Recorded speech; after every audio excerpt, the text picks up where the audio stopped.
प्रत्येक घराघरात फ्रीज आढळतो. कोणतीही वस्तू खराब होऊ नये म्हणून ती फ्रीजमध्ये ठेवली जाते. त्यामुळे फ्रीजचा वापर वाढला आहे. मग फळे ठेवण्यासाठी देखील फ्रीज वापरला जातो. पण कोणती असे फळे आहेत जे फ्रीजमध्ये ठेवू नये? जाणून घ्या.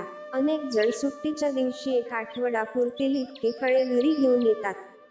ती आठवडाभर ताजे राहावी म्हणून आपण सगळे ती फळे फ्रीजमध्ये ठेवतो. रेफ्रिजरेटर आता घराघरात आला आहे. त्यामुळे कोणतीही वस्तू ही फ्रीजमध्ये ठेवण्याचा कल वाढला आहे.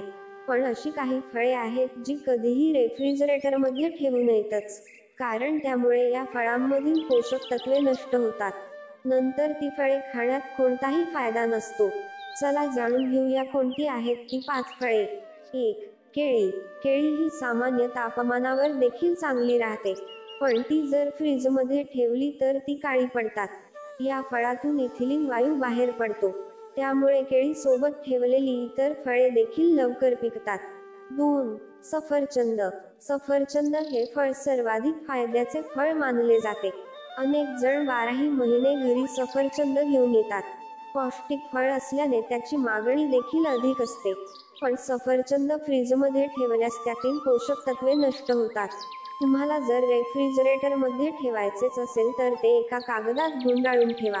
3. टरबूज. टरबूज हे अनेकांचे आवडते फळ. यामध्ये पाण्याचे प्रमाण खूप जास्त असते. शरीराला हायड्रेट ठेवण्यासाठी टरबूज मदत करते. आकार मोठा असल्याने एकाच वेळी ते संपत नाही. म्हणून कापलेला भाग फ्रीजमध्ये ठेवला जातो. पण असे केल्याने या फळातील अँटीऑक्सिडंट्स आणि पोषक तत्वे नष्ट होऊ शकतात. 4. लिची. लिची हे देखील असे फळ आहे जे फ्रीजमध्ये ठेवले तर ते आतून सडू लागते आणि त्यातील पोषक तत्वे नाहीसे होऊ लागतात. त्यामुळे ते फळ ताजे असते तेव्हाच खा. 5. आंबा. उन्हाळ्यात आंबा खाल्ला नाही तर हा ऋतू अपूर्णच वाटतो. आंबा पिकल्यानंतर लवकर खराब होऊ शकतो. त्यामुळे तो फ्रीजमध्ये ठेवला जातो.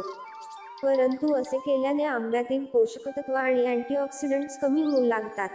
मित्रांनो, व्हिडिओ आवडला असेल तर व्हिडिओला लाईक करा आणि व्हिडिओ कसा वाटला ते देखील कॉमेंट करून कळवा. आणि अशाच नवनवीन व्हिडिओसाठी आपल्या चॅनलला सबस्क्राईब करा. धन्यवाद.